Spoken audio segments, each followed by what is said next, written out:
तभी captain Jahari out of nowhere एक 38 degrees का स्टीप यू टर्न ले लेता है। Okay, level 180, direct Ikari, Malaysian 1370. एक ऐसी घटना जिसके बारे में ना तो कभी इन पैसेंजर्स ने सपने में भी सोचा होगा और ना ही सालों साल बाद दुनिया इस बात पर विश्वास करेगी कि उस रात को ऐसा कुछ हुआ भी था।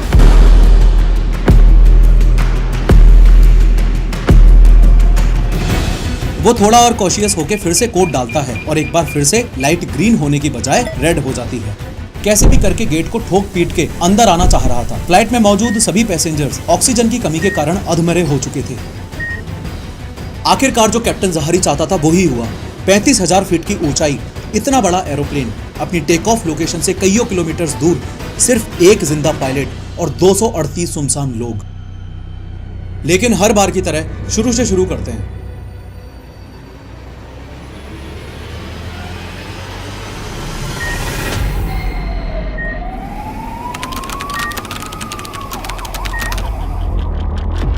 मलेशिया के कुआलालंपुर एयरपोर्ट पर आज मौसम काफी शांत है। साल 2014 चल रहा है। आज 7 मार्च है और इस समय रात के 11:11 हो रहे हैं। मलेशिया एयरलाइंस की फ्लाइट 370 में इस समय फ्यूल डाला जा रहा है, कार्गो और फूड स्टोर किया जा रहा है और पैसेंजर्स एक एक करके अपनी सीट पर बैठ रहे हैं। इस फ्लाइट में बैठने वाले इन 227 पैसेंजर्स को अभी 1% भी अंदाजा नहीं है कि अगले कुछ घंटों में जो घटना इन सबके साथ होने वाली है वो इतिहास की सबसे बड़ी एविएशन मिस्ट्री बन के रह जाएगी। एक ऐसी घटना जिसके बारे में ना तो कभी इन पैसेंजर्स ने सपने में भी सोचा होगा और ना ही सालों साल बाद दुनिया इस बात पर विश्वास करेगी कि उस रात को ऐसा कुछ हुआ भी था। इन सभी 227 पैसेंजर्स में 5 इंडियंस भी हैं। 3 तो हैं ये विनोद कोलेकर, चेतना कोलेकर और इनका बेटा स्वानंद कोलेकर जो मुंबई के रहने वाले हैं और अपने बड़े बेटे संवेद से मिलने बीजिंग जा रहे हैं। उसके अलावा चंद्रिका शर्मा और क्रांति शीर्षद भी मौजूद हैं। इस फ्लाइट में 2 इन्फेंट्स भी मौजूद हैं और इन सभी पैसेंजर्स के अलावा 12 लोग इस फ्लाइट में और हैं, 10 तो क्रू मेंबर्स और 2 pilots.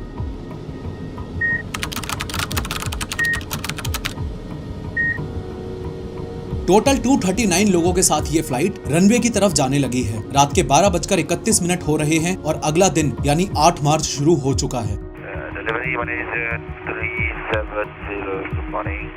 Malaysian 370, request level.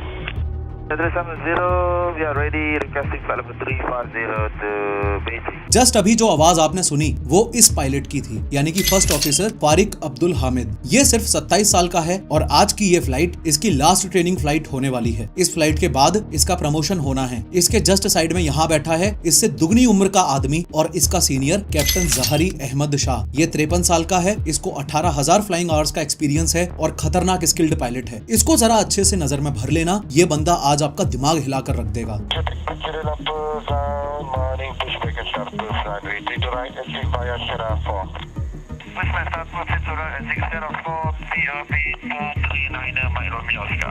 Notice करो कि ये फ्लाइट MS-370 टेक ऑफ के लिए रनवे 32 पर जा रही है और मलेशियन एयरलाइंस के प्रोसीजर्स के अकॉर्डिंग फ्लाइट को रनवे तक ले जाने का काम इस सीनियर यानी कि कैप्टन जहारी का रहता है और इतनी देर ये जूनियर यानी कि फर्स्ट ऑफिसर हामिद रेडियो संभालता है। जैसे ही फ्लाइट रनवे से टेक ऑफ करेगी तो उल्टा हो जाएगा। ये जूनियर यानी कि फर्स्ट ऑफिसर हामिद बीजिंग तक इस प्लेन को उड़ा के ले जाएगा और ये सीनियर यानी कि कैप्टन जहारी रेडियो संभालेगा और हामिद को गाइड करता रहेगा।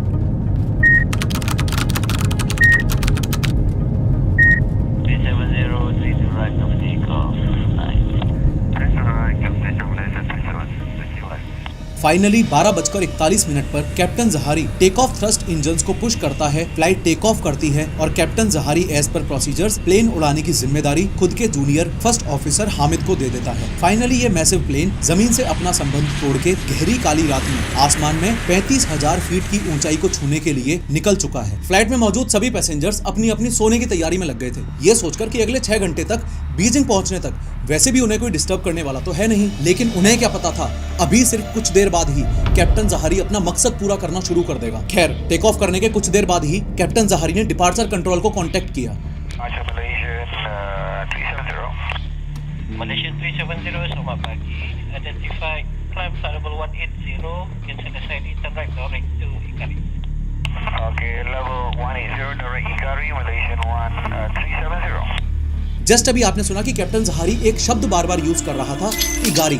इगारी और कुछ नहीं बस एक वे पॉइंट ही है। वे पॉइंट को समझने का सबसे आसान तरीका है अपने गली मोहल्लों में बने हुए चौराहे। जैसे अगर आप अपने घर के बाहर खड़े हो और इस जगह पर एक प्राइमरी स्कूल है और आपसे अगर कोई आके पूछे कि भाई ये प्राइमरी स्कूल किधर पड़ेगा, तो आपका जवाब होगा कि भाई ये आगे वाले चौराहे से लेफ्ट लेना, बस वहीं सामने स्कूल दिख जाएगा। तो इस चौराहे ने एक वे पॉइंट का काम किया। सिमिलरली स्काई रूट्स पर भी एयरक्राफ्ट्स को अपने नेविगेशन चार्ट्स के हिसाब से वे पॉइंट्स का इस्तेमाल करके ही पता चलता है कि किस डायरेक्शन में जाना है और कितने एल्टीट्यूड पर जाना है। वे पॉइंट और कुछ नहीं, बस आसमान में बना हुआ एक इमेजिनरी चौराहा है जो फ्लाइट्स को उनका रास्ता बताता है। तो इगारी भी होने को तो एक नॉर्मल वे पॉइंट ही है, लेकिन इसकी काउंटिंग दुनिया के रेयर वे पॉइंट्स में इसलिए होती है क्योंकि ये 5 अलग अलग देशों के एयर स्पेस के बॉर्डर्स पर पड़ता है। मलेशिया, थाईलैंड, कंबोडिया, वियतनाम और सिंगापुर। 12:46 पर यह फ्लाइट 35,000 फीट की ऊंचाई पर पहुंच जाती है और प्रोटोकॉल्स के अकॉर्डिंग कैप्टन जहारी एक रूटीन रिपोर्ट एटीसी को देता है।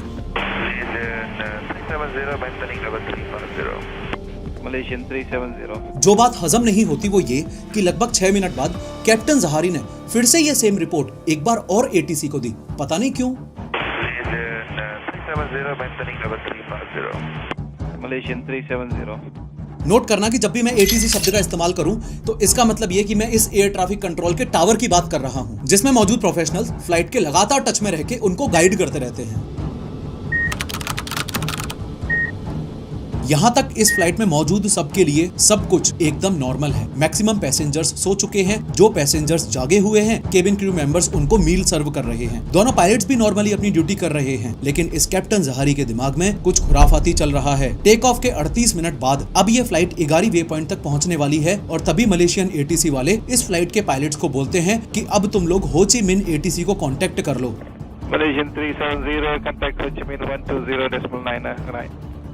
Good night, Malaysian 370. Malaysian ATC वालों ने ऐसा इसलिए बोला क्योंकि अब ये फ्लाइट मलेशियन एयर स्पेस को छोड़ के इगारी वे पॉइंट को क्रॉस करते हुए वियतनामीज एयर स्पेस में एंटर करने वाली थी। देखो, ये है वियतनाम और ये है इस देश की एक मेजर सिटी हो ची मिन सिटी, जिसके एटीसी को कांटेक्ट करने के लिए मलेशिया वालों ने इन पायलट्स को बोला था। मलेशियन एटीसी को गुड नाइट बोलते ही इस कैप्टन जहारी ने हो ची मिन एटीसी को कांटेक्ट तो नहीं किया, लेकिन उस रात कुछ ऐसा किया जो आज भी मिस्ट्री ही बनके रह गया है। मलेशियन एटीसी को गुड नाइट बोलने के कुछ सेकंड्स के अंदर ही captain Jahari first officer Hamid को पीछे केबिन में जाने और 2 कप कॉफी लाने के लिए बोलता है। नॉर्मली पायलट्स को कॉफी पानी देने की जिम्मेदारी केबिन क्रू की होती है, but obviously first officer Hamid का इतने एक्सपीरियंस्ड पायलट और अपने सीनियर कैप्टन जहारी से आर्ग्यू करने का दूर दूर तक कोई भी लॉजिक नहीं था, स्पेशली तब जब वो आपको ट्रेनिंग दे रहा हो, और वैसे भी आपकी लास्ट ट्रेनिंग फ्लाइट ही तो है। फर्स्ट ऑफिसर हामिद कॉफी लेने के लिए कॉकपिट से बाहर जाता है और कॉकपिट का ये बुलेट प्रूफ डोर बंद हो जाता है। इस पूरी फ्लाइट का कंट्रोल अब सिर्फ एक आदमी के हाथ में आ चुका था, captain Jahari Ahmad Shah. Captain Zaharie को पता था कि इस MS-370 फ्लाइट को दुनिया से गायब करने का इससे बेहतर मौका उसे मिलेगा ही नहीं। क्यों? क्योंकि वो एक तरह से नो मैंस लैंड में था। इगारी वे पॉइंट पर पहुंचते ही ग्राउंड पर मौजूद मलेशियन एटीसी ने ये फ्लाइट वियतनामीज एटीसी को हैंड ओवर कर दी थी और वियतनामीज एटीसी के पास अभी तक ये फ्लाइट रिसीव ही नहीं हुई थी। वो अपनी बाकी की फ्लाइट्स को मैनेज करने में लगे हुए थे। इन शॉर्ट, इस समय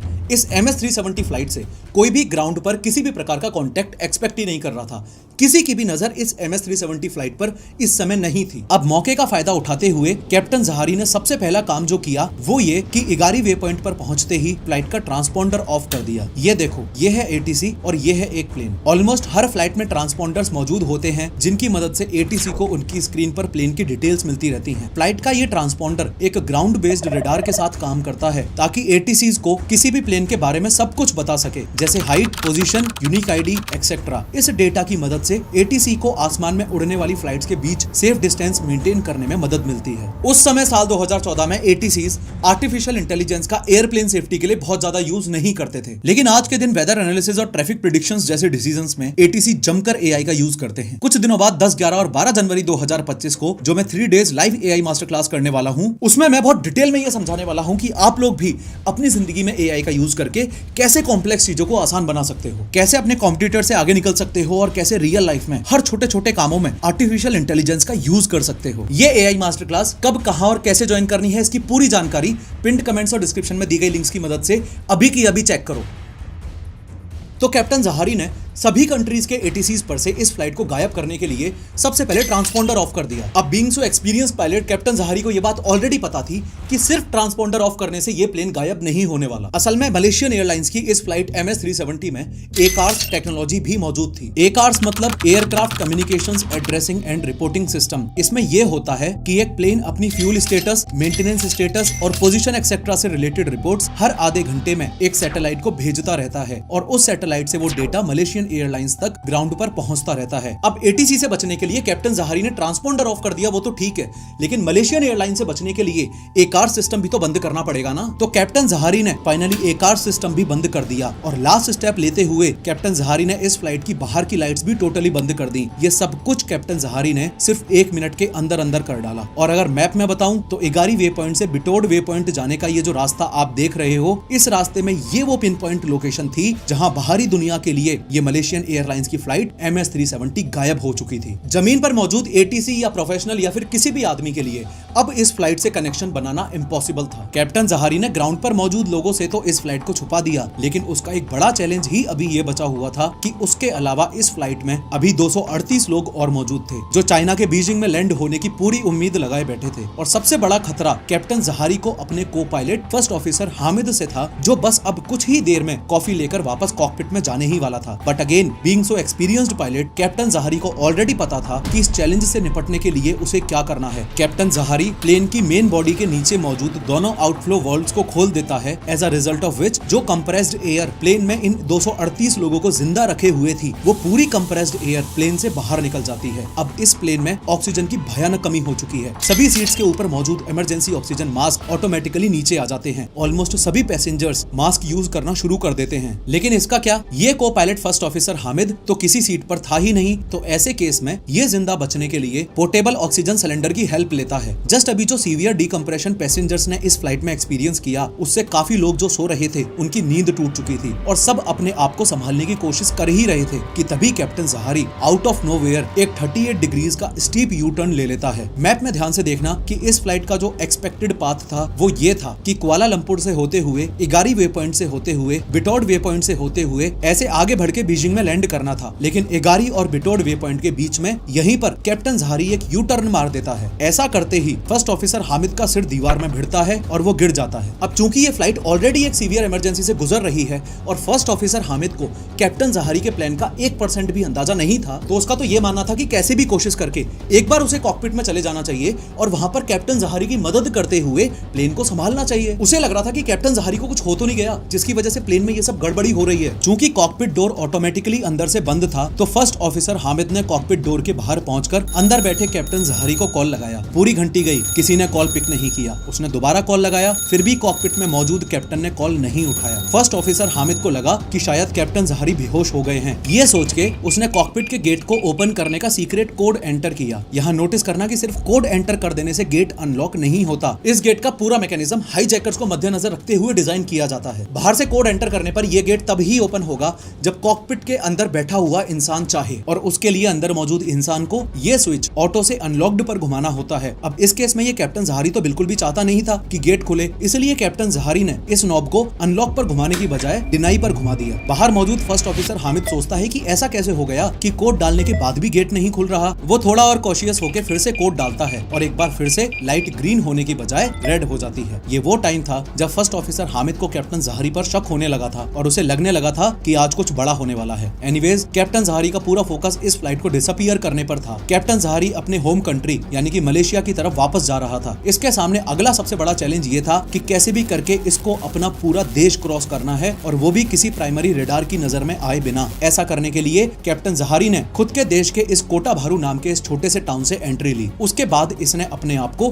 थाई एयर स्पेस और मलेशियन एयर स्पेस की बाउंड्री पर रखते हुए आगे का सफर प्लान किया। दोनों कंट्रीज के एयर स्पेस बॉर्डर्स पर रहने का इसने इसलिए सोचा ताकि दोनों कंट्रीज कंफ्यूज हो जाएं। थाईलैंड वाले सोचे कि मलेशिया की फ्लाइट होगी और मलेशिया वाले सोचे कि थाईलैंड की फ्लाइट होगी, और कुछ इस तरीके से ये दोनों ही देशों से बचता हुआ उनको क्रॉस कर पाए। कैप्टन जहारी को ऑलरेडी ये बात पता थी कि ट्रांसपोंडर्स और ACARS सिस्टम को बंद करके वो सेकेंडरी रेडार से तो बच सकता है, लेकिन प्राइमरी रेडार से नहीं बच सकता। प्राइमरी रेडार सबसे बेसिक टाइप ऑफ रेडार होता है और बहुत ही सिंपल से प्रिंसिपल ऑफ रिफ्लेक्टेंस पर काम करता है। प्राइमरी रेडार आसमान में सिग्नल भेजता है, कुछ सिग्नल्स तो खाली चले जाते हैं और कुछ सिग्नल्स जो टकरा के वापस रेडार तक आ जाते हैं वो आसमान में में उड़ते हुए उस ऑब्जेक्ट की सिर्फ पोजीशन बता पाते हैं। प्राइमरी रेडार बहुत ही बेसिक होता है, मोस्टली मिलिट्री के द्वारा ही यूज किया जाता है और स्क्रीन पर एक छोटा सा डॉट सा दिखाता है और प्रिसाइजली ये भी नहीं बता सकता कि आसमान में उड़ता हुआ वो ऑब्जेक्ट लगभग कितनी ऊंचाई पर है, यानी कि कितनी एल्टीट्यूड पर है और एग्जैक्टली वो ऑब्जेक्ट क्या है।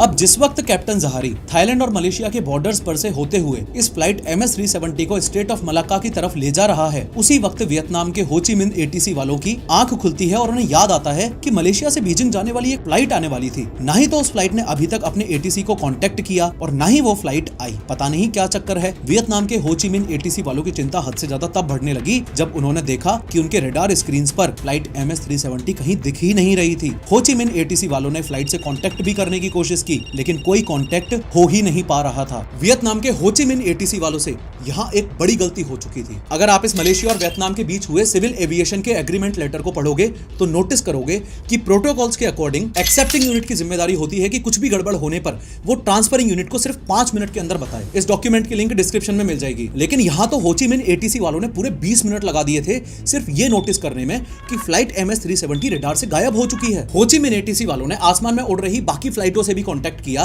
कि वो कैसे भी करके फ्लाइट MS-370 से कांटेक्ट करें, लेकिन वो कांटेक्ट हो ही नहीं पा रहा था। काफी कोशिशों के बाद हो ची मिन्ह ATC ने कुआलालंपुर ATC को इन्फॉर्म कर दिया कि उन्होंने फ्लाइट MS-370 को काफी ढूंढने की कोशिश की, लेकिन कोई भी कांटेक्ट एस्टेब्लिश नहीं हो पा रहा है। क्या किसी इमरजेंसी की वजह से वो फ्लाइट वापस मलेशिया चली गई है? कुआलालंपुर ATC वालों ने साफ मना कर दिया कि MS-370 फ्लाइट की वापस आने की कोई भी खबर नहीं है। इस कहानी में ये पहली बार ही था कि ATCs को एहसास हो गया था कि कुछ तो गड़बड़ हो गई है, वरना आसमान में से इतना बड़ा प्लेन आखिर गया तो गया कहां? इधर कॉकपिट के अंदर कैप्टन जहारी सब सुन के भी रिप्लाई नहीं कर रहा था और कॉकपिट के जस्ट बाहर फर्स्ट ऑफिसर हामिद परेशान होकर अंदर आने की गुहार लगा रहा था। कैसे भी करके गेट को ठोक पीट के अंदर आना चाह रहा था। फ्लाइट में मौजूद सभी पैसेंजर्स ऑक्सीजन की कमी के कारण अधमरे हो चुके थे। कैप्टन जहारी फाइनली पूरे मलेशिया को क्रॉस कर चुका है। इस वक्त फ्लाइट MS-370 पेनांग आइलैंड के ऊपर है। ध्यान देना कि ये पेनांग आइलैंड इस कैप्टन का होम टाउन भी है। मलेशिया देश का एक वो छोटा सा हिस्सा जिसमें कैप्टन जहारी खेल कूद कर बड़ा हुआ था। यहाँ से आगे बढ़ने के कैप्टन जहारी के पास 2 ऑप्शंस थे, या तो सीधा सीधा चला जाए या फिर राइट लेकर स्टेट ऑफ मलाक्का से होता हुआ चला जाए। सीधा सीधा ये कैप्टन जहारी इसलिए नहीं जा रहा क्योंकि उसे पता है कि सामने इंडोनेशिया का आइलैंड ऑफ सुमात्रा है। इंडोनेशिया के इस एयर स्पेस में घुसा तो इंडोनेशिया के फाइटर जेट्स उसको धुआं धुआं कर देंगे। इसका प्लान फेल ना हो जाए इसलिए वो पेनांग आइलैंड से होकर राइट लेकर स्टेट ऑफ मलाक्का से होता हुआ जाने लगता है। इस पाथवे को कैप्टन जहारी जल्दी से जल्दी पार करना चाहता था क्योंकि उसे पता था कि यहाँ मलेशियन स्टेट केडा में मिलिट्री वालों का एक बहुत ही पावरफुल प्राइमरी रेडार है जिसकी रेंज है 200 नॉटिकल माइल्स। तो कैसे भी करके कैप्टन जहारी को इस पॉइंट पर पहुंच के जल्दी से जल्दी इस सर्किल से बाहर निकलना था बस, ताकि मिलिट्री वाले इसको अननोन ऑब्जेक्ट समझ के इसके पीछे फाइटर जेट्स ना लगा दें। बस ये पॉइंट पार करते ही कैप्टन जहारी अपनी फ्लाइट MS-370 को लेकर टोटली फ्री हो चुका होगा, किसी इंसान, रेडार या सैटेलाइट की नजरों से एकदम परे। केडा के प्राइमरी रेडार की नजरों से बचते हुए जहारी आगे बढ़ ही रहा था कि तभी उसकी नजर कॉकपिट डोर के CCTV पर पड़ी। जहारी ने देखा कि first officer Hamid cockpit door के सामने पड़ा हुआ है। फाइनली वो एक आखिरी बंदा जो कैप्टन जहारी और उसके मकसद के बीच में आ सकता था वो भी टोटली एलिमिनेट हो चुका था। फुल एंड फाइनल कंफर्मेशन के लिए कैप्टन जहारी ने केबिन में मौजूद इंटरकॉम पर कॉल लगाया और मदद मांगी, ये चेक करने के लिए कि अगर अभी भी किसी में जान बची होगी तो कोई ना कोई तो रिस्पॉन्स जरूर करेगा, लेकिन किसी ने भी कोई रिस्पॉन्स नहीं दिया। आखिरकार जो कैप्टन जहारी चाहता था वही हुआ। 35,000 फीट की ऊंचाई, इतना बड़ा एरोप्लेन, अपनी टेक ऑफ लोकेशन से कईयों किलोमीटर दूर, सिर्फ एक जिंदा पायलट और 238 सुनसान लोग। फाइनली ये फ्लाइट केडा के प्राइमरी रेडार की रेंज को क्रॉस कर देती है और ये वो पल था जब कैप्टन जहारी टेक्निकली बाहरी दुनिया से इस एयरप्लेन को पूरी तरह से गायब कर चुका था। Being so experienced pilot, captain Zaharie को यह बात अच्छे से पता थी कि फ्लाइट के गायब होने के बाद ढूंढने वाले सबसे पहला अजम्पशन ये करेंगे कि किसी कैटास्ट्रोफिक फेलियर की वजह से ये फ्लाइट क्रैश हो गई होगी और गल्फ ऑफ थाईलैंड या साउथ चाइना सी वाले एरियाज में गिरी होगी, वहां ढूंढते हैं। कैप्टन जहारी को यह भी पता था कि फ्लाइट ना मिलने पर और फर्दर इन्वेस्टिगेशंस होने पर मिलिट्री के प्राइमरी प्राइमरी रेडार्स ने जो मेरा पाथ ट्रेस किया है वो पाथ सर्च टीम को मिल जाएगा और उस पाथ के बेसिस पर सर्च टीम इस फ्लाइट MS-370 को या तो अंडमान सी में ढूंढेगी या फिर बे ऑफ बंगाल में ढूंढेगी। यही वो पल था जहां कैप्टन जहारी ने इस कहानी को एक मेजर ट्विस्ट दिया। मलेशियन स्टेट केडा के प्राइमरी रेडार को क्रॉस करने के जस्ट बाद जहारी ने सीधा जाने की बजाय इस फ्लाइट को साउथ में मोड़ दिया और चूंकि अभी भी 5.5 घंटे का फ्यूल इस फ्लाइट में बचा हुआ था तो कैप्टन जहारी ने इस फ्लाइट को ऑटो मोड पर डाला, खुद भी चैन की नींद सो गया और वास्ट इंडियन ओशियन के बीचों बीच गहरी काली रात में बाकियों को भी हमेशा हमेशा के लिए सुला गया। कैप्टन जहारी के हिसाब से ये प्लान एकदम फुल प्रूफ था। उसके हिसाब से कभी किसी को पता लगता ही नहीं कि ये फ्लाइट गई तो गई कहां, लेकिन उससे एक गलती हो गई थी। कैप्टन जहारी ने जब केडा के प्राइमरी रेडार की रेंज को क्रॉस किया तो क्रॉस करते ही उसने अपने कॉकपिट के नीचे मौजूद कंप्यूटर सिस्टम्स को कूल डाउन करने के लिए मेन इलेक्ट्रिकल जनरेटर्स की पावर को रिस्टोर किया था। ध्यान देना कि उसने एकार्स सिस्टम चालू नहीं किया था, लेकिन मेन इलेक्ट्रिकल जनरेटर्स की पावर को रिस्टोर करने की वजह से एकार्स के सेटकॉम का एक छोटा सा हिस्सा SDU यानी कि सैटेलाइट डेटा यूनिट भी पावर ऑन होने की वजह से ऑटोमेटिकली रिबूट हो जाता है। इनमारसैट कंपनी की यह सैटेलाइट एक जियो स्टेशनरी सैटेलाइट थी जो कि इंडियन ओशियन के ऊपर यहाँ लोकेटेड थी। फ्लाइट MS-370 यहाँ लोकेटेड थी और ये सारा डेटा इस सैटेलाइट के ग्राउंड सेंटर पर्थ ऑस्ट्रेलिया तक जा रहा था। फ्लाइट MS-370 के सेटकॉम में मौजूद ये SDU हर 1 घंटे में एक लॉग ऑन रिक्वेस्ट इस सैटेलाइट के पास भेज रहा था। सैटेलाइट कंपनी के इंजीनियर्स ने इस डेटा के बेसिस पर ही इंडियन ओशियन के अराउंड टोटल 7 आर्क्स बनाई। मैथमेटिक्स और फिजिक्स की कैलकुलेशन के बेसिस पर ये आर्क्स सिंपली ये बता सकती थी कि 2:25 पर फ्लाइट इस आर्क पर कहीं थी। जैसे जैसे समय बीतता गया वैसे वैसे SDU ने सैटेलाइट को और ज्यादा लॉग ऑन रिक्वेस्ट भेजी और वैसे वैसे न्यू आर्क्स बनती गईं। 3:41 पर दूसरी आर्क, 4:41 पर तीसरी आर्क, 5:41 पर चौथी आर्क, सुबह 6:41 पर पांचवी आर्क, सुबह 8:11 पर छठवीं आर्क और समंदर में क्रैश होने से जस्ट पहले ऑक्सिलरी पावर यूनिट APU के स्टार्ट होने की वजह से और सारे फंक्शंस रीस्टोर होने की वजह से 7वीं आर्क सुबह 8:19 पर। ये 7th arc Malaysian flight MS-370 से रिलेटेड बहुत ही फेमस आर्क है। इस पर्टिकुलर लोकेशन पर कई बार इस फ्लाइट को ढूंढने की काफी कोशिशें की गई, लेकिन आज तक किसी के हाथ में कुछ भी नहीं लगा। आफ्टर मैथ में बहुत सारी अलग अलग थ्योरीज निकल के आई। 2 मेजर थ्योरीज को समझना। सबसे पहली थ्योरी ये कि शायद प्लेन हाईजैक हो गया होगा। इनफैक्ट बाद में इन्वेस्टिगेशन में ये पता भी चला था कि इन सभी 229 पैसेंजर्स में से 2 ईरानियन पैसेंजर्स भी थे जो कि इस फ्लाइट MS-370 में फर्जी चोरी किए हुए पासपोर्ट्स के साथ में ट्रेवल कर रहे थे। लेकिन बाद में फर्दर इन्वेस्टिगेशन पर पता चला कि वो दोनों हाईजैकर्स नहीं थे। ऊपर से ये हाईजैकिंग वाली थ्योरी इसलिए भी नहीं चल पाई क्योंकि आज 10 साल बाद भी किसी की तरफ से कोई डिमांड ही नहीं आई है। किसी भी ऑर्गेनाइजेशन ने आज तक क्लेम ही नहीं किया कि हमने हाईजैकिंग की थी वगैरह वगैरह। दूसरी थ्योरी थी ऑटो पायलट वाली। लोगों ने एक बार के लिए कंसिडर किया कि हो सकता है दोनों पायलट्स बेहोश हो गए हों, फ्लाइट ऑटो मोड पर चली गई हो और फिर ये फ्लाइट उस पाथ को फॉलो करते हुए इंडियन ओशियन में जाके क्रैश कर गई हो। ये थ्योरी भी नंबर ऑफ रीजंस की वजह से इनकरेक्ट साबित हुई। सबसे पहला रीजन तो ये कि अगर प्लेन ऑटो पायलट मोड पर जाता तो वो अपने प्री प्लान्ड रूट पर जाता। इगारी वे पॉइंट से बिटोड, फिर वहां से बीजिंग चाइना में। इगारी वे पॉइंट से ऐसा अनप्लान्ड हद से ज्यादा स्टीप 38 डिग्रीज का यू टर्न ऑटो पायलट कभी नहीं लेता। उसके अलावा मलेशिया के ऊपर मौजूद पाथ को जब प्राइमरी रेडार्स ने ट्रेस किया तो वो कुछ ऐसा जिगजैगी टाइप का पैटर्न निकल कर आया जो कि एक मैनुअल फ्लाइंग की पहचान है। ऑटो पायलट होता तो एकदम सीधा रास्ता बनता। आपने जो कहानी इस वीडियो में देखी ये क्लोजेस्ट पॉसिबल स्पेकुलेशन है इस बात का कि उस रात MS-370 फ्लाइट के साथ एग्जैक्टली क्या हुआ होगा। ध्यान रहे कि अल्टीमेटली आज तक कोई ऐसा 100% ठोस सबूत नहीं मिल पाया है जो ये बात साबित कर सके कि दोनों में से कोई भी एक पायलट इन्वॉल्व्ड था। मोरओवर बाद में जब इन्वेस्टिगेशंस हुई तो काफी ज्यादा शक कैप्टन जहारी पर गया था, फर्स्ट ऑफिसर हामिद पर नहीं। सबसे पहला शक इसलिए हुआ क्योंकि बाद में कैप्टन जहारी के घर से एक फ्लाइट सिमुलेटर बरामद हुआ जिसमें ऐसे ही सेम पाथ पर एक फ्लाइट को उड़ाने की प्रैक्टिस की गई थी। कैप्टन जहारी पर शक इसलिए भी हुआ क्योंकि वो अनवर इब्राहिम के सपोर्टर माने जाते थे। जिस दिन MS-370 फ्लाइट टेक ऑफ हुई उससे एक दिन पहले ही मलेशिया में अपोजिशन पार्टी के लीडर्स अनवर इब्राहिम को जेल की सजा सुनाई गई थी। तो ये भी अज्यूम किया जाता है कि कैप्टन जहारी मलेशियन गवर्नमेंट के खिलाफ पॉलिटिकली मोटिवेटेड हों, इसलिए उन्होंने ये सब किया हो। जैसे काफी सबूत कैप्टन जहारी के अगेंस्ट हैं, वैसे ही कुछ सबूत उनके फेवर में भी हैं। लेकिन आज तक ये कोई नहीं जानता कि उस दिन एग्जैक्टली हुआ क्या था। मतलब सोच के देखो, इतना बड़ा एरोप्लेन, 239 बॉडीज, करोड़ों रुपया सर्च पार्टीज पर खर्च करने के बाद भी आज तक कुछ मिल कैसे नहीं रहा। पूरा समुद्र छान मारा, डीप वाटर्स में भी चेक कर लिया, लेकिन फिर भी कुछ ना मिलने की वजह से ये एविएशन की बिगेस्ट मिस्ट्री मानी जाती है। हालांकि टेक्निकली ये बोलना सही नहीं होगा कि कुछ नहीं मिल पाया है। टोटल 31 पीसेस अभी तक इस एयरक्राफ्ट के अलग अलग टुकड़ों के समुद्र के तटों पर मिल चुके हैं, लेकिन इंपॉर्टेंट बात ये भी है कि उसमें से कुछ गिने चुने ही कंफर्म हो पाए हैं कि वो पीसेस फ्लाइट MS-370 के ही हैं। मैं जब इस घटना के बारे में पढ़ता हूँ तो और ज्यादा गहराई में चला जाता हूँ, और सच कहूँ तो हर बार ऐसा एहसास होता है कि आज भी इस दुनिया में कहीं ना कहीं कोई ना कोई तो ऐसा जरूर है जिसको सब कुछ पता है, जिसको ये पता है कि उस दिन एग्जैक्टली क्या हुआ था, लेकिन पता नहीं क्यों सामने नहीं आ रहा, और बस इस एक थॉट के दिमाग में आते ही रूह कांप उठती है। खैर, इस वीडियो में मैंने नॉर्थ कोरिया के क्रेजीएस्ट लॉज के बारे में बात की है, क्लिक करो और जरूर देखो।